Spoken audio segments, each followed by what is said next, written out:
Hey guys, what's up and welcome. Now, today we're going to present the first place Endymion deck profile. So yes, I did end up winning the tournament that I had.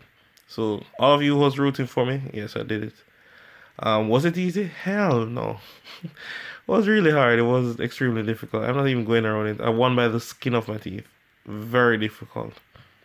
Um, well, let's go through the deck profile. Now, I barely won, but shout outs to everyone who contributed to my win. Like a lot of persons were influential. Taj and the rest of the team members as support. Very good. Sweetland, God bless you. Because he said something to me that clicked. Salaman great players hate strong monsters. They don't like to face monsters with high attacks. And that's why throughout the entire tournament I kept Endymion on the field with a token on him. Apologies, a counter. So they couldn't target him, they couldn't just destroy with card effects. They had to attack. And when they attack, you already know I'm going to get a search. So it was really great for me. And it contributed so much for me with winning. And if you didn't say it to me, I would have skipped over it completely. Endymion is just a boss throughout the entire tournament, destroying the fields, getting counters, giving people a hard time, searching for spells. It was just amazing. And my voice is kind of gone. It's been gone since yesterday. I was really tired and stressed out. Then we have two Reflection of Endymion. She was great. She did her job well. Then we have one Servant of Endymion, the God card, which he was at 3 right now. Shout out to Toss. He gave it to me. Even though we had an agreement that I had to win a tournament to keep it, I believe it's mine now. Then we have one Magister. No, Magister wasn't the best Endymion card, but it was really clutch. Let me teach you guys something you didn't know. Magister's on-field effect is not a hard once per turn. That means you can use it multiple times if you had more than one. So what I did was that I use this effect, summon reflection bounces to my hand to bounce an opponent's card. Then I use Selene effect to summon it from my hand in defense position, and use this effect to summon the next monster from my deck, which was Endymion, because I knew a spell effect was coming. So yes, he can be used multiple times in turn. A lot of persons are actually aware of that. Moving on. We now have triple magical abductor. Searches for your pendulum card. Just a beast of a card overall. Then we have, for the mythical beast, just 2 Cerberus and 2 Jackal King. The reason why I didn't want to play Bird is because it just doesn't really make any sense if you're going to use all your hand power to do that. And furthermore, this is the hand loop deck. So I'm going to try and hand loop my opponent. There's no way I'm going to get the casual time to go for the other mythical beasts. So yeah, this was it. I'm going to tell you guys some changes that I would make to the deck afterwards. They're really important. So let's speed it up a little. We have triple Chrono and the Brick. We think we'll play triple Allure because he'll volunteer himself as tribute. And Obi-Wan Kenobi as the only not theme pendulum card. He's just there because he's a skill 9, bounce back to our hand, and it allows you to summon your Cerberus so you can banish your opponent's stuff. I'm going to cut him from the deck, by the way. The reason why it was never that influential to any of my games. He did not contribute to me winning a single duel. Then we have Blue Boy. We all know why Blue Boy is here. I'm going to bump it up to 2. The reason why I just hand trap central, that's Jamaica. And that's the truth as to why I didn't perform the hand loop. Because I do play the Red Enchanter. Now, I only performed the hand loop once and took 4 cards off my opponent's hand. They did scoop. But it only went through once. The reason why is just too many hand traps. Like, bruh, I had a person ogre me when I'm going first. And their turn, they ogre the Celine. I was like, bro, you gotta be kidding me. Hand trap central is Jamaica. Like, everyone's idea of a deck is 20 hand traps, whatever they're actually playing, and then the back row or spells. That's all everyone plays, hand traps. So it was really difficult to get off the combos. So yeah, the Dark Red Enchanter was not a bad option. There are a lot of times where I just went first and took 2 cards of my opponent.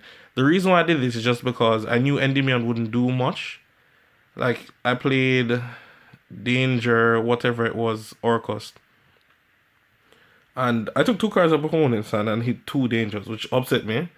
But I ended up winning because of that, because I just didn't have the hand pull. And I was so grateful for this card because if I had a choice between summoning this, Mythical Beast, Jackal King, or Big Daddy Endymion. And I was saying to myself, these cards aren't really going to do anything because this is only going to negate one spell or trap. It's not like my opponent's going to do something in my turn. This is only going to negate once in my opponent's turn. Sometimes your opponent just plays right through it. So I just said, let me go for Dark Red Enchant and just try to take out cards and Soften Blow, which did work out. And it was a definitely good card throughout the whole tournament. It just was not MVP. Then for the spells, we have Citadel, Triple Mastery. Now, as you know, Mastery gets stronger and stronger for each one engraved. And the tech card was Foolish Barrel of Goods and 2 Restage. Now, the last time you saw the deck, I played 3 Restage. The reason why I cut one is just that this doesn't actually get me into what I need. And Foolish Barrel of Goods can send this, and I just search for the right hand. While Foolish Barrel of Goods, if I had drawn the right hand, what you can do is send Mastery, so that the next one is far more powerful because it puts on more counters. So by the time you get to the last one will put on 4 counters on the field just by using it. So yes. Then we have Instant Fusion, real powerful card, and Reasoning. Reasoning is just way too powerful in the deck. The truth is, and I didn't say it to anybody, there is no right answer. There is none. The card is powerful. I resolved it every single time. Granted, I don't know what I'm going to get, but neither does my opponent, especially after his side. The card was just amazing. Then we'll go into the draw engine. We have Spellbook of Knowledge and Secrets, Triple Allure of Darkness. We have 2 Pot of Desires, Wonder Wand, and Upstart Goblin. Now, the deck definitely needs souls, Magician souls. It cannot perform without it. I don't think I'll do it again without souls. It's really that important. And for the extra deck, you have Relinquished, Thousand Eyes Restrict, and Vortex. Those are just your only 2 fusions. This was amazing throughout the whole tournament. What a lot of persons ignore is just that if your opponent is going to summon a big board, like they manage to go through your negates, and you still have your Jackal King and Endymion on the field, what you can do is use Celine to pull this back. Your opponent cannot attack. So you catch them off guard when they're going to try overpower, especially Endymion, because there's no other way to get rid of him than attacking. When you summon this in defense, you just cram them. Then the following turn, you take.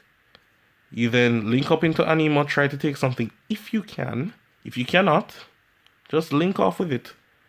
And pull it back again and take something else. It was just really stupendously good. Then the card I disliked playing was Naruto. The reason why I just didn't use it for the whole tournament, and it didn't came up even one time. Not even once. And that's why I prefer to play the Photon Strike Bouncer, because Strike Bouncer would negate monsters. Spell and Trap negate, I didn't really need it, and Endymion negate Spell and Trap. So I didn't need to double up on that. I need the Monster negate. Then we have Absolute. We all know it's here. Anemo, good stuff. Cross Sheet was amazing. IP was amazing. I did not summon Unicorn throughout the entire tournament. I'm going to take it out because I don't normally use it. The reason why is just that there are better things to go into than Unicorn. Moral Sword did not summon it, but it was good just to have. This card, On Chain, he was good throughout the whole tournament. I didn't always use him, but he was good while I used him. We have Crowley. Breaker was very good. And then we have Triple Selena Gomez. I'm glad I played all 3. All 3 did matter.